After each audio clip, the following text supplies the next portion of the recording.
So, when I was talking about Vegas a few months ago, I mentioned something that other expansion teams have done and done well. And it looks like George McPhee was listening. No, this is just GMing 101. You have to find gems overseas. You have to find guys who other teams have missed. Maybe they've been forgotten. Maybe they're in the NHL before and they went away. But you have to find those guys who can play in the NHL and haven't had the chance. You're going to do a video about Vadim Shipachev, if that's how it's spelled or how it's pronounced, for Shipachev. But it's Shipachyov when you look at the way that it's spelled, but it's Shipachev on other sites. So clearly that's the way it's supposed to be said. And if you say it the way that it's like Semyon Varlamov, the way that it was spelled when he was drafted, changed. So Russian players will frequently change. Like Evgeny Nemesnikov as a Canuck became John Nemesnikov. And I still think it's because he got tired of people tripping over his name. So he's like, just call me John. Okay, so it's not unusual for teams to take a chance when they're an expansion team and they look for their own identity. And they can find that through players that other teams haven't capitalized on or haven't paid attention to. Shipachev gets $9 million for 2 years. And after I got over the fact this morning that I'm looking up a guy who just got $9 million over 2 years, I've never heard of him. I've never heard of him. He's never drafted. I've never seen him on any lists. I've never seen, where's this guy going to sign? And boom, George McPhee does an amazing move. Now, Reed Duke may never play for Vegas. Reed Duke may be AHL bound, and he may never play an NHL game. He may be a trivia answer. Shipachev is being paid like he will play next year.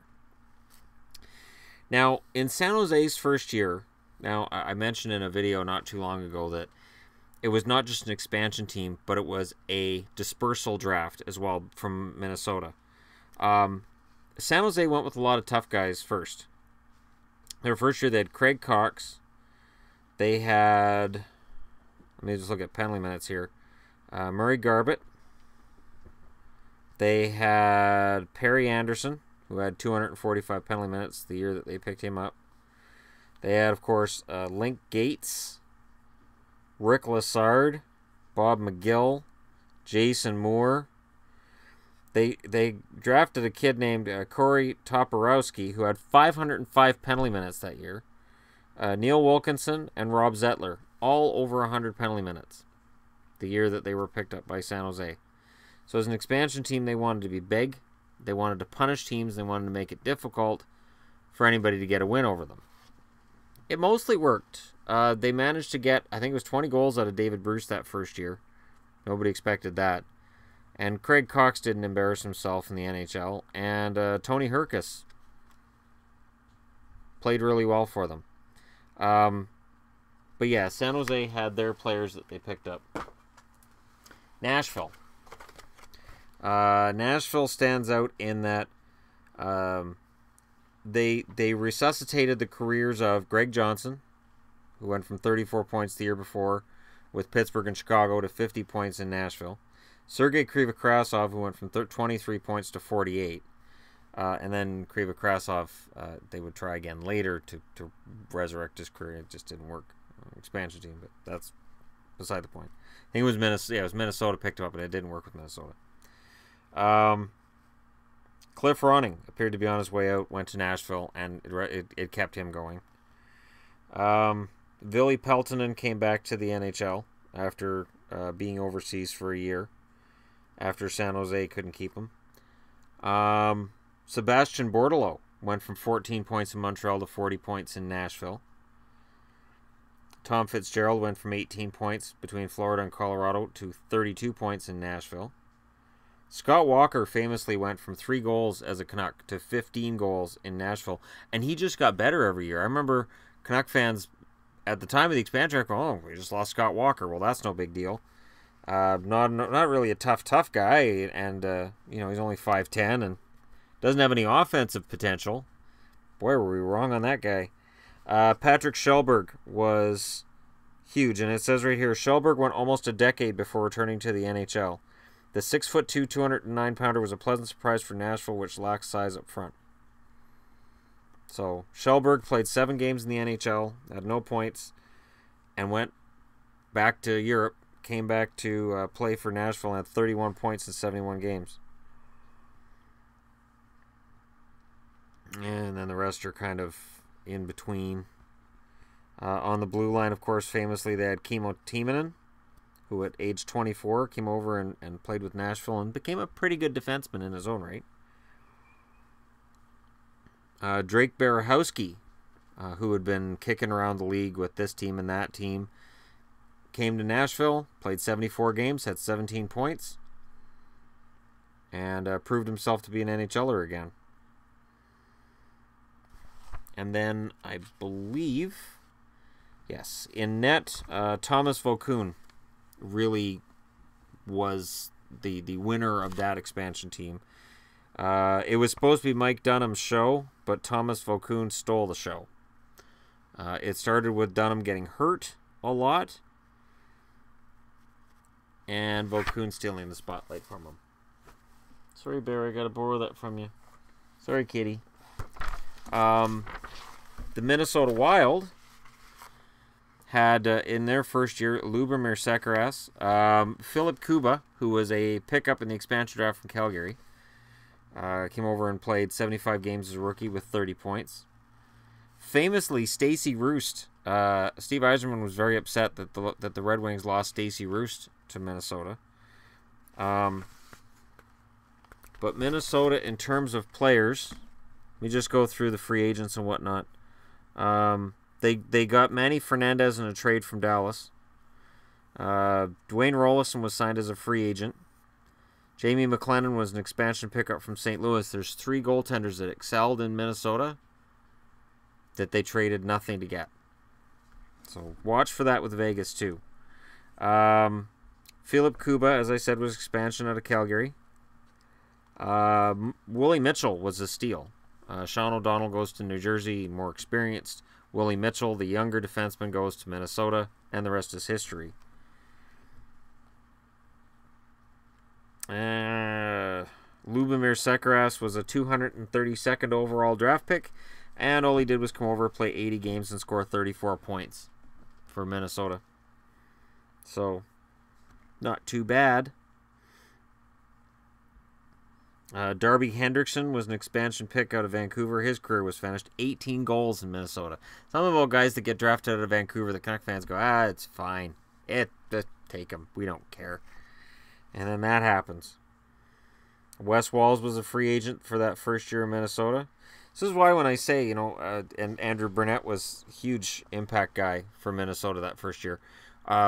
When I say, well, these guys will want to go to Vegas, people are like, why would they want to go to Vegas? You get all the ice time in the world. You get to play in a brand new market. You get to have brand new fans. Everything's brand new.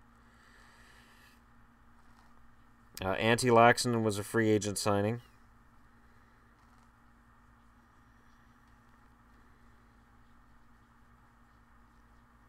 Yeah, and then that's it for them. Columbus. Ron Tugnut was a free agent, and Tugnut stole the lights, the whole spotlight away from Marc Denis. This was supposed to be Marc Denis' coming out party.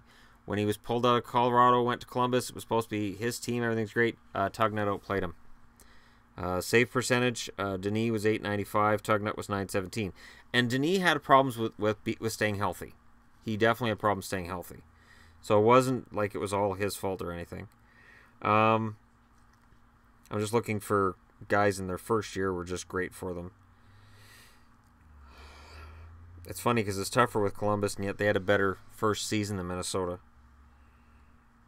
Espen Knutson was a huge get. They got him in a trade with Anaheim, and he scored 53 points in 66 games. And Espen Knutson, known as Shampoo, who's from Oslo, Norway, the Norwegian Gretzky, all he did was score points for Columbus. He was really good at it that first year, which is really all you can ask for is that first year. Jeff Sanderson's career was resurrected in Columbus when he was expansion fodder for Buffalo the year before. And of course David Vaborny, who I mention a lot in these videos about Vegas. David Vaborny was a journeyman who Columbus brought over, and we didn't know who he was. He was in their opening night roster, and he actually had a 32-point rookie season, and he got better every year. So how does this go with Shipachev? Well, he is 30 years old, so he's in that same vein as Vaborny. They only signed him for 2 years. There's no risk here. And it gives Vegas a guy who can score. He was number 3 in the KHL in scoring. He had 76 points in 50 games last year. It's the highest point total he's put up, and by quite a bit, actually. He's had 2 20-goal seasons, but again, they only play the most games he's played in the season's 55. That's about their schedule. I don't follow the KHL as much as I should. But his stats have been good. It doesn't necessarily mean it translates to the NHL game, but you know what? George McPhee's been a GM before. This isn't his first rodeo. I trust him. So if you're a Vegas fan and you're saying, I don't know, when are we going to start seeing our first players that are going to play? This kid's getting paid $4.5 million a year. This kid's 30 years old. He's not a kid. 6 foot, 170 pounds, or 187 pounds, 170 pounds, 187 pounds. Decent size. He's going to play. He's going to play for Vegas. Whether he's good or he's bad, he's going to play. And this, with that kind of money, and with the fact it's going to be an expansion team, he'll get his top 6 minutes. He'll get his shot. This is why it's really hard to project a roster for Vegas at this point. I'm not even going to try projecting a roster for Vegas till the expansion draft and the entry draft are done. And then we can start having fun, and I can get all this crap that's on the board now off the board, and we can do... we can play with the numbers and see who ends up where. But for right now, this is the first player Vegas has signed that I'm saying with confidence he's going to play. No matter what he does in the preseason, no matter what happens between now and the preseason, he is going to play and he's going to get his chance because McPhee believes in him. And McPhee's got a pretty good eye for talent. In terms of free agents and drafting. McPhee in Washington, a lot of what happened with him in Washington is just the fact the team couldn't win a cup. And they've gone through a lot of GMs and a lot of changes and a lot of facelifts, and it just happens that way with Washington. So, anyways, let me know what you guys think in the comments below. If you're browsing your way through, go ahead and hit like and subscribe. And I appreciate you guys watching. Let me know what you guys think. If you watch KHL, let me know what you guys think in the comments below. Is this guy going to succeed? Is he going to excel? Or is it going to be a contract that a year from now they say, well, they tried. You can't really say anything bad about the contract because it's an attempt. It is an attempt to get a guy into the lineup who is perhaps their version of what Radulov was for Montreal this year. Vegas wants to compete right away. Vegas wants to be a competitive, solid team right away. This is a move in that direction.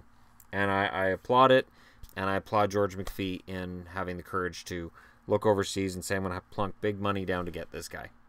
So, kudos to him, and thanks for watching.